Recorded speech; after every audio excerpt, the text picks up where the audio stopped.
여러분들에게 봉독해드린 하나님 말씀 로마서 1장 14절부터 17절에 있는 말씀을 통해서 나는 빚진 자입니다 라고 하는 제목으로 함께 은혜 나누기를 원합니다. 먼저 기도하겠습니다. 살아계신 아버지 하나님, 존귀하신 아버지 하나님, 오늘 사랑하는 주의 백성들이 아버지 집에 나와 살아계신 우리 하나님을 예배합니다. 우리 예배를 받아 주시옵소서. 하나님 여기 임재해 주시고 주의 영광을 여기 나타내 보여주시옵소서. 말씀을 듣다가 말씀이신 주님을 만나게 하여 주시고 만져주심을 경험하게 하여 주시고 우리 심령이 새로워지게 하여 주시옵소서. 오늘 이 말씀을 통해서 말씀하실 주님을 기대합니다. 하나님, 내가 빚진 자입니다라고 고백했던 바울처럼 우리 심령을 들여다보게 하시고 그래서 내가 어찌 살지 아버지 하나님 생각하는 축복의 시간 되게 하여 주시옵소서. 종의 입술에 기름 부어 주시기를 원하옵고 예수님 이름으로 기도하옵나이다. 아멘. 아멘. 아프리카 선교의 선구자이자 영국이 자랑하는 위대한 아프리카 개척자인 리빙스턴이 27번째 말라리아에 걸려서 사경을 헤매다가 아직 제대로 회복되지 않은 상태에서 사자에게 물린 한쪽 어깨와 팔은 제대로 힘을 쓰지도 못하는 그런 상태에서 잠시 귀국해서 영국의 케임브리지 대학에서 학생들에게 설교했을 때 한 말입니다. 나는 하나님께서 아프리카에 들어가 그곳에 있는 영혼들에게 복음을 전하게 하신 그 일을 위해서 나를 불러주셨다는 것에 대해 즐거워하지 않은 날이 하루도 없었다. 사람들은 내가 그곳에서 많은 희생을 한 것으로 생각하고 말들 하지만 도무지 갚을 수 없는 큰 빚에서 지극히 작은 부분을 갚았을 뿐인데 이것을 희생이라고 말할 수 있겠는가? 장차 영광스러운 소망과 복된 상급을 약속받고 있는 일을 하고 있는데 그것이 어찌 희생이 되겠는가? 그것은 절대로 희생이 아닙니다. 오히려 특권이라고 말해 주십시오 라고 이야기했답니다. 여러분 놀랍지 않으세요? 이런 심정으로 일할 수만 있다면 얼마나 좋을까요? 우리가 잘 아는 알버트 슈바이처라고 하는 사람도 그가 아프리카 남베레네로 떠나기 직전에 그 고향 신문에 자기가 살고 있는 고향 지역 신문에 슈바이처가 여러 개의 학위를 가진 의료인인데 훌륭한 조건과 출세가 보장된 미래를 포기하고 떠난다면서 신문 일면 탑 기사로 오늘 그를 소개하고 인터뷰 기사도 실었는데 한 기자가 이렇게 질문한 인터뷰가 나옵니다. 도대체 무엇 때문에 이런 결단을 내렸습니까? 슈바이처가 대답합니다. 빚을 갚기 위해서입니다. 빚을 갚기 위해서입니다. 저는 제 인생이 온통 빚으로 이루어져 있다는 사실을 철이 들어서야 깨달았습니다. 제가 있기까지 많은 분들께 빚을 지고만 산 것입니다. 그러니 이제 빚을 갚는 삶을 살고 싶습니다. 여러분 정말 실감나는 고백이 아닙니까? 내가 호흡하고 먹고 마시며 이 자리에 서 있기까지 주변의 수많은 이웃들과 부모님, 스승의 헌신이 아니었더라면 우리가 과연 오늘 여기에 이런 모습으로 존재할 수 있었을까요?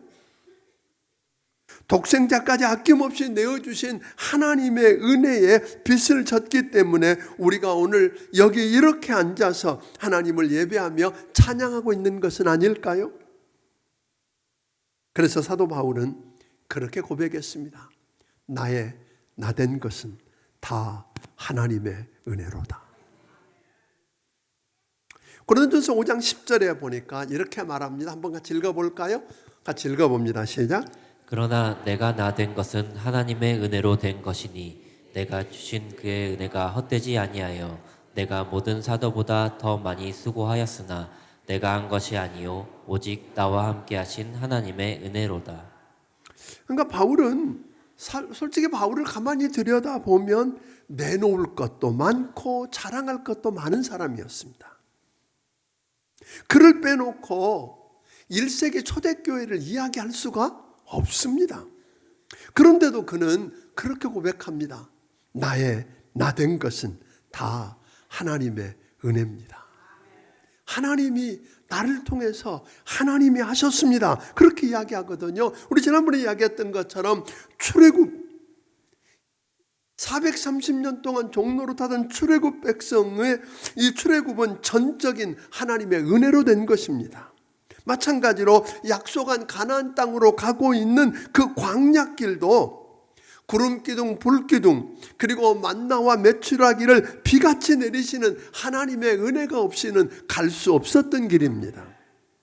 가나안 땅도 애굽 땅과 달라서 이른 비와 늦은 비를 하나님 내리시는 하나님의 은혜가 없이는 살 수가 없는 땅이었습니다. 마찬가지로 그 은혜를 인하여 믿음으로 구원받은 그리스도인도 하나님의 은혜가 없이는 이 세상에서 그리스도인으로 살 수가 없다는 것입니다.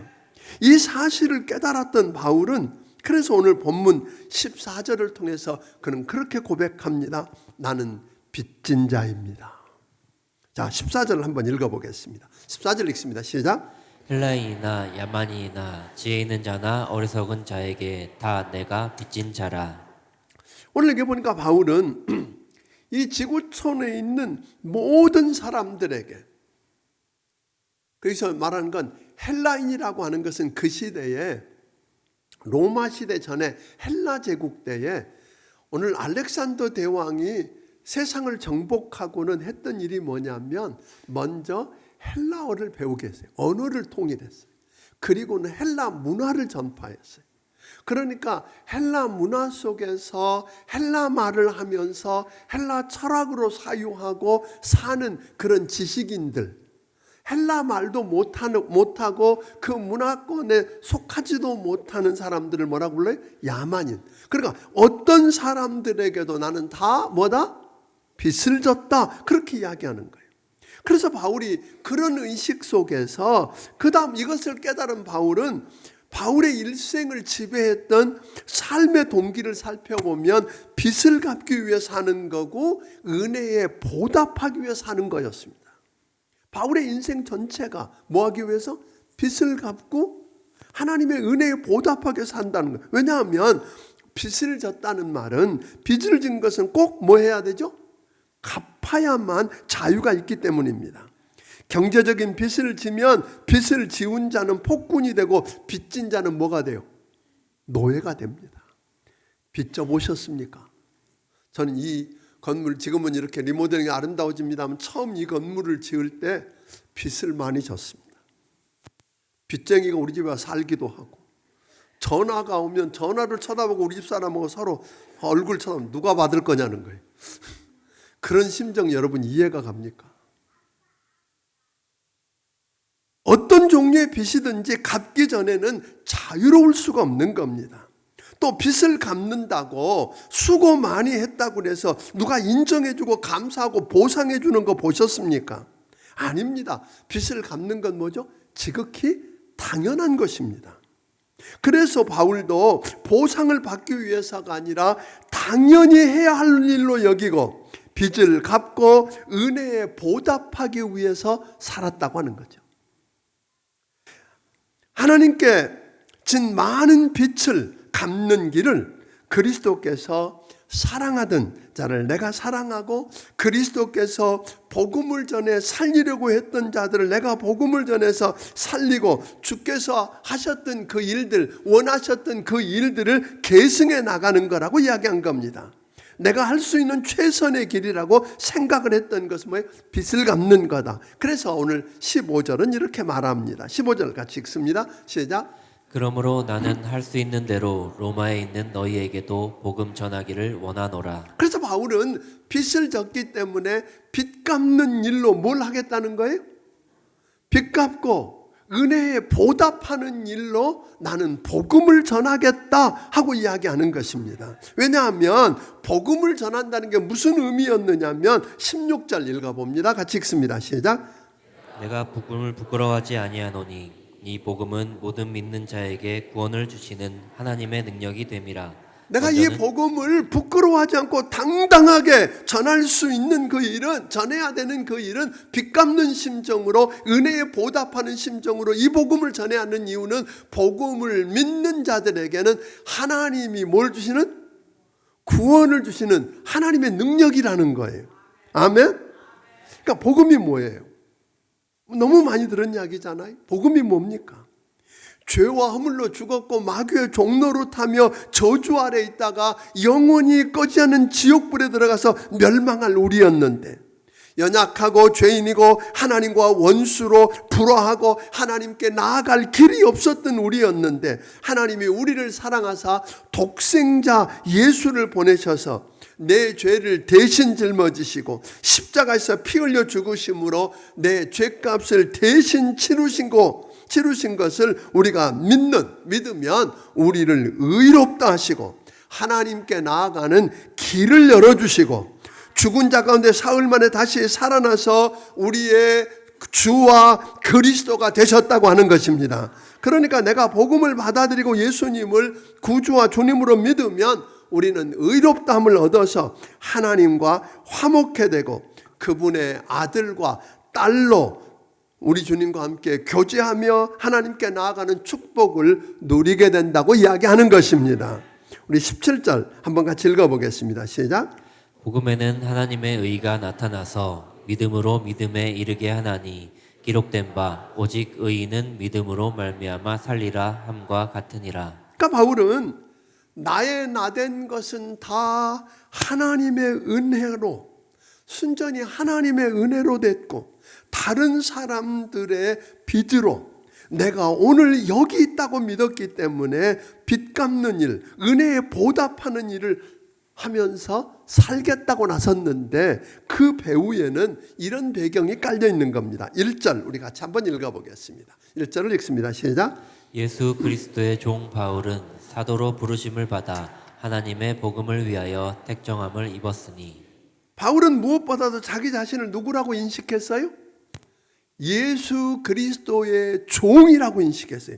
여러분, 그 당시 로마에서 종은 아주 천대받고 인간 이하의 대접을 받고 살던 자들입니다.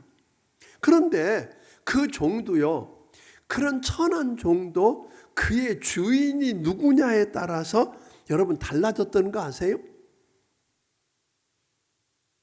그 주인이 누구냐에 따라서 대접받고 아유 종인 주제에 뭐예요?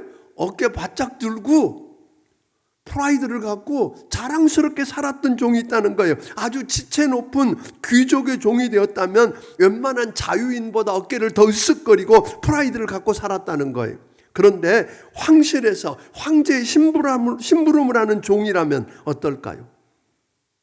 나는 가이사의 종이다, 황제의 종이다고 자랑스럽게 이야기 안 했겠느냐는 거예요. 그런데 바울은 말합니다. 나는 로마의 황제 정도가 아니라 만왕의 왕이요 만주의 주가 되시는 우리 주님의 종이다. 예수 그리스도의 종이다. 아멘. 그런데 그냥 종이라고 말하는 게 아니라 나는 종은 종인데 그 특별한 일을 맡아서 감당하는 사도다. 사도로 부름받아서 하나님의 복음을 위해 택정함을 입은 자다. 무슨 말이에요? 사도라고 하는 말 뜻은 우리가 너무 잘 아는 것처럼 보내심을 받은 자, 그런 뜻이에요. 그런데 이 보내심을 받았다고 하는 사도라고 하는 말은 본래 어디서 온 말이냐면 황제로부터 특수한 임무를 받아 파견된 자를 가르칠 때 쓰는 단어였어요. 그게 사도예요. 그러니까 요즘으로 말하면 어떤 거죠? 한 나라를 대표해서 대통령을 대신해서 그 나라로부터 중요한 임무를 맡고 파송받은 특사, 대사와 같은 그런 존재였어요. 그러니까 당연히 그들은 뭐죠? 그를 보낸 분과 그 나라를 위해서 목숨을 걸고 그 일을 감당하려고 했을 것입니다. 1절은 계속해서 바울이 말하기를 예수 그리스도의 종 바울은 사도로 부름받아 하나님의 복음을 위해 택정함을 입었으니, 사도는 임무를 받고 보내심을 받은 자인데 그는 뭘 받기 위해서? 복음을 전하기 위해서 사도로 부르심을 받았다. 그러니까 복음이라고 하는 말 뜻은 아까 설명했지만 그 복음이라는 단어 뜻은 뭐죠? 우리가 흔히 뭐라 그래요? Good news, 기쁜 소식이라 그랬어요. 그것을 헬라어로는 유앙겔리온 그렇게 부르는데, 이 기쁜 소식이라고 하는 말이 성경에 맨 처음 쓰인 것을 보면 이때예요. 이스라엘 백성들이 BC 586년에 바벨론 느부갓네살 왕에 의해서 완전히 무너지고 사람들이 머나먼 땅 바벨론으로 포로로 끌려갔어요. 희망이 없는 저들에게 예레미야 선지자를 통해서 미리 예언하신 대로 BC 539년에 페르시아 제국의 고레스 왕이 오늘 바벨론 제국을 무너뜨리고 난 다음에 어떤 칙령을 내렸느냐 하면 이럽니다. 모든 유다인들은 자유다. 이제 고향으로 돌아가서 무너진 하나님의 성전을 다시 건축하고 그 하나님을 예배하고 하나님만 섬겨라. 여러분, 이게 기쁜 소식이 아니에요. 포로로 끌려가서 종노릇 하다가 언제 돌아갈지도 모르는 그들에게 이제는 자유야. 너희 고향으로 돌아가.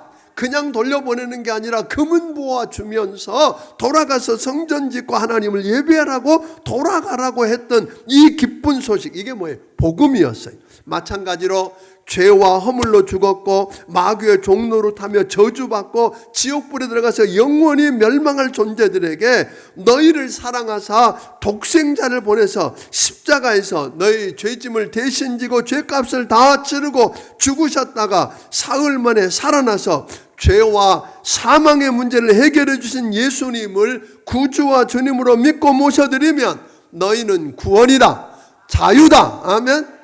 너는 죄 용서받고 심판을 두려워하지 않고 마귀의 종이 아니라 하나님을 아버지라고 부를 수 있는 하나님의 종이 되어서 하나님 나라 간다. 아멘. 하나님과 함께 교제할 수 있다. 그분께 기도하면 그분이 들으신다 하는 이 기쁜 소식을 전하는 것. 이 전하는 일이 뭐예요? 빚 갚는 일이고 은혜에 보답하는 일인 줄 알았길래 바울은 목숨을 걸고 그가 감옥에 있든지 자유하든지 왕을 만나든지 누구를 만나든지 어디서든지 그는 뭐 했어요? 예수는 그리스도라고, 아멘, 전했던 것입니다. 그래서 그 바울 때문에 세상에 수많은 사람들이 주께로 돌아오고 교회가 세워지고 기적이 일어났던 것입니다. 빚이라고 하는 건 어떻게 해야 돼요? 할 수만 있으면 빨리 많이 갚는 것입니다. 안 그러세요? 빚지신 분 안 계신지 모르겠어요. 사실 제가 맨 처음에 설교 제목을 뭐라고 썼냐면 우리는 빚진 자라고 하는 쓴 게 아니라 제가 뭐라고 썼냐면 나는 빚진 자입니다 하고 쓴 게 아니라 본래 빚 갚읍시다 그렇게 썼어요. 그랬더니 그걸 받아본 사무실에서 너무 세요. 그래서 나는 빚진 자입니다. 근데 사실 저도 우리 교회를 건축하면서 빚을 좀 졌는데 다 제 이름으로 받았잖아요. 그래서 저도 빚 가운데 삽니다. 근데 이 빚은 어떻게 해야 돼요? 빨리 갚으면 좋아요. 그 일본의 미우라 아야코라고 하는 그 작가가 있는데 이 질그릇으로라는 책에 보면 그가 어느 날 가계부를 점검하다가 화가 났어요. 속이 상했어요. 가계부를 점검받으니까 어느 항목이 나오냐면 접대비 항목이 나오는데 거기 너무 많이 돈이 지출된 거예요. 이것만 아니면 이것도 하고 저것도 할 수 있는데, 그런데 문득 생각이 딱 들었어요. 아니 사실은 자기가 빚을 많은 분들의 도움을 받고 빚을 졌다는 생각을 하기 시작하는 거예요. 그래서 빚을 갚는 일인데 어떡할까 그러다가 그 사람이 접대비라고 하는 항목을 지우고 거기다가 항목 이름을 바꿔서 빚 갚기. 그러고 나니까 거기에 많이 쓰여질수록 어떻게 돼요? 기분이 좋았다고 하는 거예요. 사실이에요. 사실 우리 교회가 이런 축복을 누리고 이런 부흥을 누리는 가운데 이 지역 교회들에 대해서 제가 빚진 심정이 좀 있어요. 그래서 지역 연합회나 교회에서 뭘 부탁하면 거의 100% 거절 못합니다. 네, 하지요. 해야지요. 가야지요. 달라는 대로 다 줍니다. 왜? 빚진 심정이 있어서 그러는 거예요. 사랑하는 여러분, 바울은 빚 갚는 일이요, 은혜에 보답하는 일인 전도하는 일을 위해서 그는 뭐라고 말했어요? 16절에 보니까 난 복음을 부끄러워하지 않는다 그랬어요. 요즘 많은 분들 가운데 직장에서나 동네에서 007 그리스도인들이 꽤 있습니다. 그 사람이 예수 믿는지 교회 다니는지 전혀 주변 사람들이 모르는 사람들이 있어요. 궁금합니다. 여러분이 예수 믿는 그리스도인인 걸 여러분 직장 동료들이 다 압니까? 그래서 직장 구내 식당에서 밥 먹으면서 기도를 안 할 수는 없으니까 이렇게 하고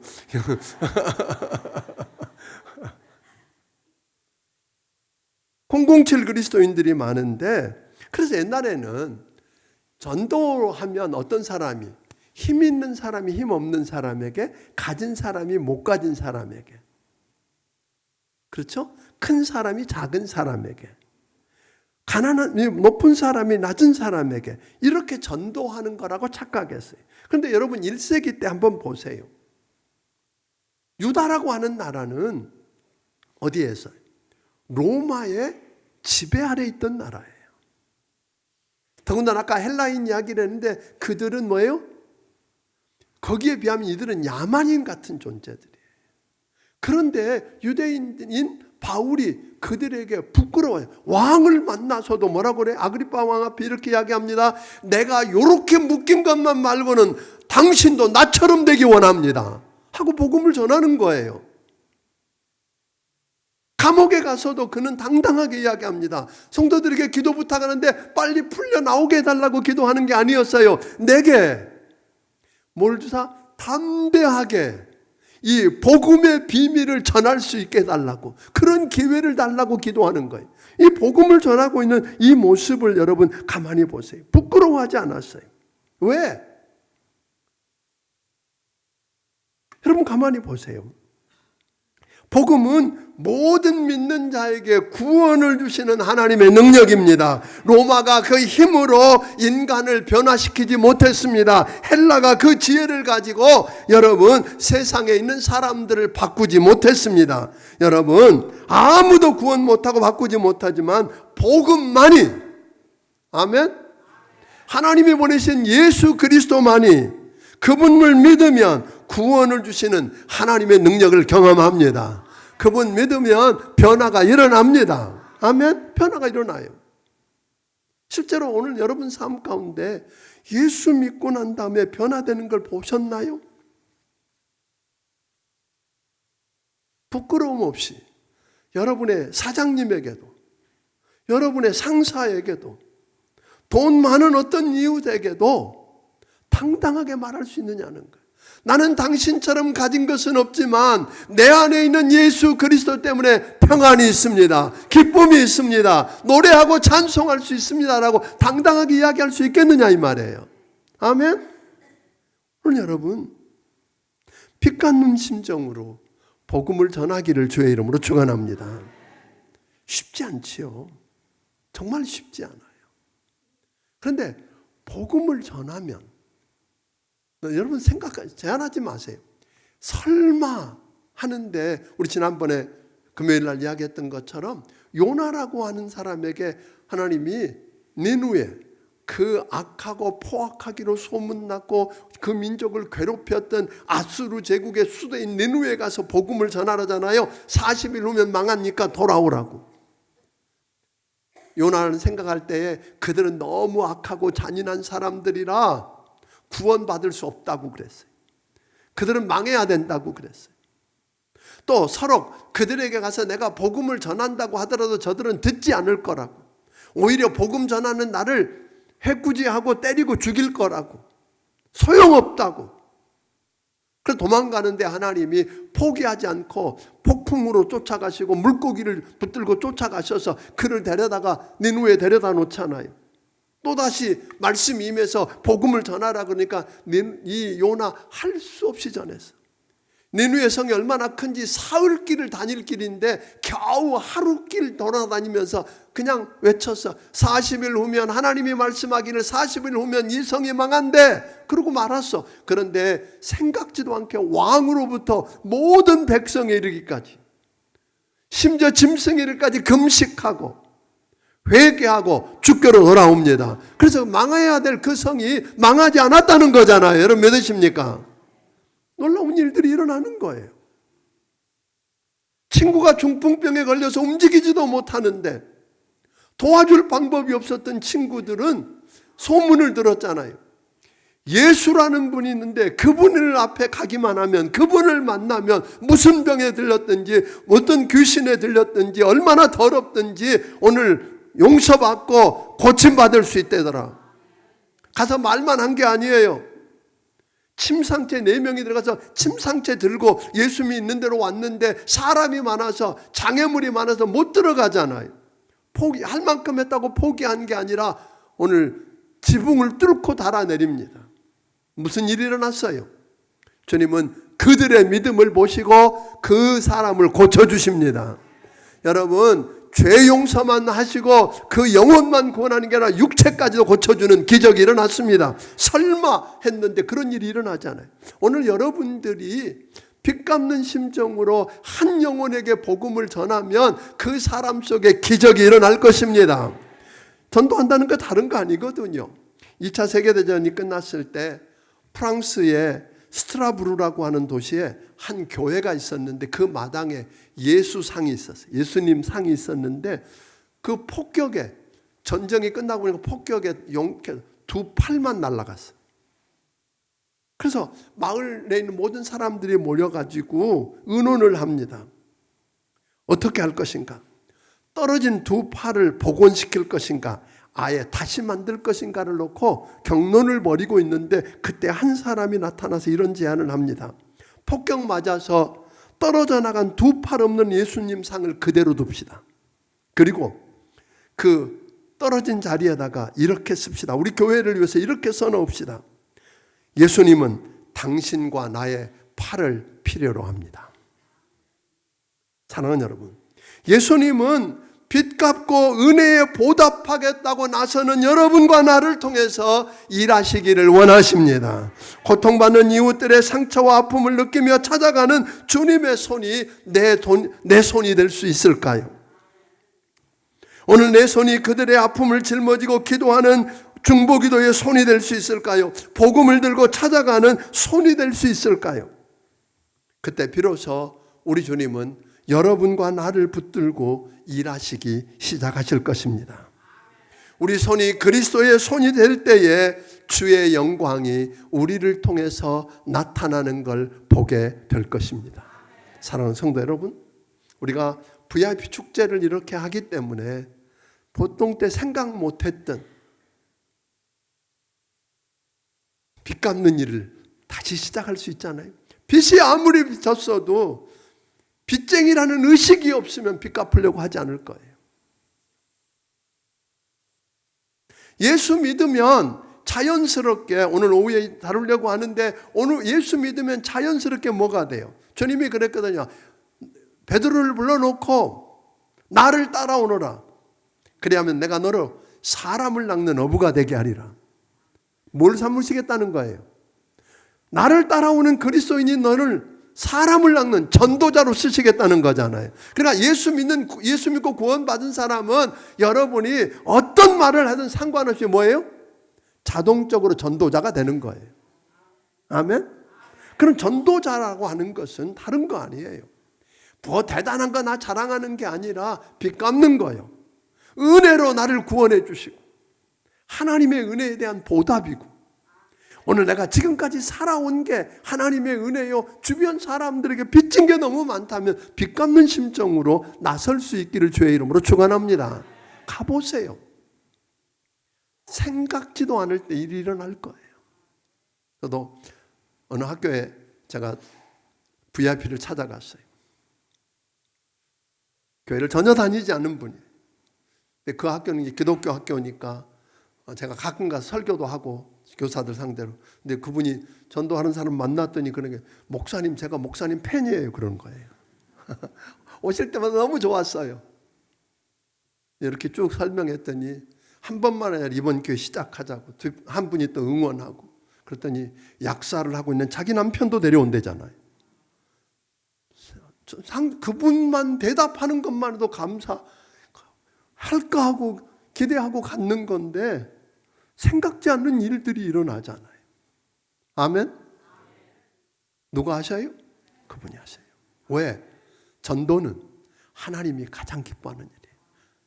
지옥 가야 될 한 영혼이 주께로 돌아올 때 그는 죽었다가 살아났고 잃었다가 다시 찾았다고.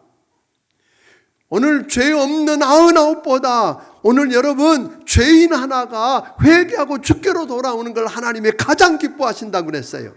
하나님이 가장 기뻐하시는 이 일이 우리가 하나님 은혜에 보답하는 일이고 빚 갚는 일입니다. 아멘? 복음을 부끄러워하지 않고 전하십시오. 아멘? 근데 이 다른 때 못하다가 이런 기회 주신 거 감사하잖아요. 저도 다른 때 안 하다가 이번 바짝 서둘러서 그래도 목사인데 체면이지. 근데 주변에 보니까 다 내가 만난 다 믿는 사람밖에 없어. 그래서 찾아 나서서 제가 10명을 써냈는데 지금까지는 6명이 오겠대잖아요. 그 다음은 난 몰라. 저는 기도하고 있어요. 오늘 6일, 13일 주일과 그 다음에 9일, 16일 수요일 이때 선포되어질 그 복음. 여러분 복음에는 능력이 있습니다. 복음은 모든 사람을 구원하시는 하나님의 능력입니다. 믿습니까? 그 복음이 들어가면 변화가 일어납니다. 그건 우리가 하는 거 아니에요. 저는 고등학교 다닐 때 처음 예수 믿게 된 교회가 집에서 개척하는 교회였어요. 방을 트고 또 트고 그러다가 안 되니까 이제 마당에다가 좀 넓은 데다가 천막을 쳐놓은 교회에서 살았어요. 근데 그 교회에 제가 고등학교 1학년 때부터 3학년까지 우리 반은 안 바뀌었는데 우리 반 아이들은 한 번은 와서 다 예배 드렸어요. 학생 예배, 개척교회. 근데 그러다 보니까 올 때 애들이 뭐라 그랬겠어요? 말이 얼마나 험한지 제 기도 제목이 하나님 쟤들 입 붙어버리게 해주세요. 여러분 무슨 말 했을지 짐작이 가잖아요. 그게 너무 감당을 못해서 하나님 쟤들 입 붙어버리게 해주세요. 나 이런 기도도 해본 적이 있어요. 그런데 그렇게 다르다는데 전혀 생각지 않는 일이 일어났어요. 어느 날 제가 여기서 목회하고 있는데 한 친구가 오랜만에 전화가 왔어요. 야, 나 지금 아프리카에 선교사로 일했다. 너 때문에 내가 예수 믿고 선교사 됐다. 그런 거예요. 지금 인천에서 목회하고 있는데. 생각지도 않아요. 여러분이 전하는 그 한 사람이 빌리그레암이 되지 않는다는 보장이 누가 있겠어요? 여러분은 못했지만 여러분이 전도에는 그 한 영혼을 통해서 하나님이 하실 그 놀라운 일들을 여러분 상상해 보셨습니까? 그걸 기대하고 여러분이 하는 거 아니에요. 한 영혼을 정해놓고 기도하고 그 영혼을 섬겨서 복음 들을 자리에 데려다 놓고 복음을 들으면 누가 일하셔요? 하나님이 일하실 것입니다. 그 일은 우리가 뭐 하는 일이라고요? 빚 갚는 일입니다. 믿습니까? 여러분이 빚진 자라는 확신이 있습니까? 빚진 적 없다니까. 그러고 지금 쳐다보는 분들이 있는데 우리 모두는 사실 하나님 은혜의 빚을 진 자고 다른 사람들, 이웃들의 빚을 지지 않은 사람이 없습니다. 빚 갚읍시다. 기도하겠습니다.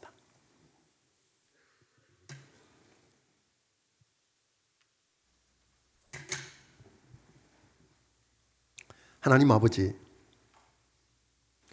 오늘 말씀을 통해서 우리를 도전해 주신 것 감사합니다. 생각해 보니까 하나님, 내가 빚진 자입니다. 이제 하나님의 은혜에 보답하고 진 빚을 갚는 길은 사도 바울은 말하기를 복음을 전해서 한 영혼을 주께로 돌아와 구원받게 하는 일이라고 하셨습니다. 그 일을 부끄러워하지 않고 아버지 하나님 하게 하여 주옵소서. 우리 주변에 관심을 갖고 그런 사람들이 눈에 보이게 하여 주시고 아버지는 그 사람을 불쌍히 여기고 그 영혼을 찾아가서 복음을 전할 때에 하나님이 일하셔서 오늘 말씀 들을 자리에 와 앉게 하시고 말씀을 들을 때 그 영혼 속에 기적이 일어나게 하여 주시옵소서. 구원하고 변화되게 하여 주옵소서. 그래서 세상이 바뀌고 저들 가정과 직장이 바뀌는 기적을 보게 하여 주시옵소서. 주신 은혜가 너무 크고 감사해서 우리 하나님 아버지께서 주신 것 가운데 10의 1조와 감사의 물과 선견금과 주일원금과 하나님 아버지 집을 새롭게 세워가는 건축의 물을 우리 하나님 드립니다. 받아 주시옵소서. 이 모든 것들이 아버지 하나님 천하보다 귀한 한 영혼을 주께로 인도하여 살리는 일이 되게 하여 주시옵시고 아버지 하나님 가장 기뻐하시는 그 영혼을 구원하는 일이 일어나게 하여 주시옵소서. 저들을 축복하여 주옵소서. 바울처럼 빚을 갚다가 하나님이 붙들고 쓰시는 위대한 역사를 경험하는 사람들 되게 하여 주옵소서. 예수님 이름으로 기도하옵나이다. 아멘. 말씀을 기억하시면 찬양 드리며 준비하신 예물을 하나님께 드리길 원합니다.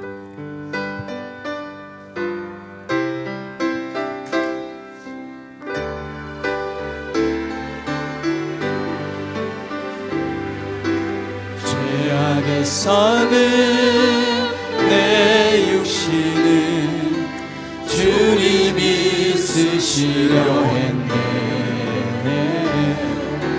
죽음의 덫에 걸려있는 몸 주님이 쓰시려 했네. 속죄하는 손 치유하시고 속죄하는 발 치유하셨네. 새 생명 얻은 이 몸 나 바쳐 주님께 영광 돌리리. 눈물 넘치도 빚진 자 되어 주님이 이게 하셨네. 십자가 보여 증거하라고 주님이 살리셨네. 기도할 때에 음성 주시고 찬송할 때에 기쁨 주시네. 내 작은 입이 내 작은 몸이 주님의 붙들린 자라. 평생 갚아도 빚진 자 되어 주님의 빚진 자 되어 주님 가신 길 택하였건만 눈물만 솟구치네. 생명 주시니 주님이시라. 능력 주시니 주님이시라. 말씀 전하여 복음 전하여 주님의 빛을 갚으리. 이제는 우리 주 예수 그리스도의 크신 은혜와 하나님 아버지의 무한하신 사랑과 성령님의 감화 감동하시고 역사하시며 교통하심이 바울처럼 나이다 된 것은 다 하나님의 은혜고 내 이웃과 내 부모님과 내 스승과 내 이웃 사람들로부터 빚으로 이루어진 것을 깨닫고 이제 은혜에 보답하고 빚 갚는 심정으로 주 하나님이 가장 기뻐하시는 영혼 구원하는 일에 쓰여지기 원하는 심령들 머리 위에 지금부터 영원까지 함께하여 주시기를 예수님 이름으로 축원하옵나이다. 아멘.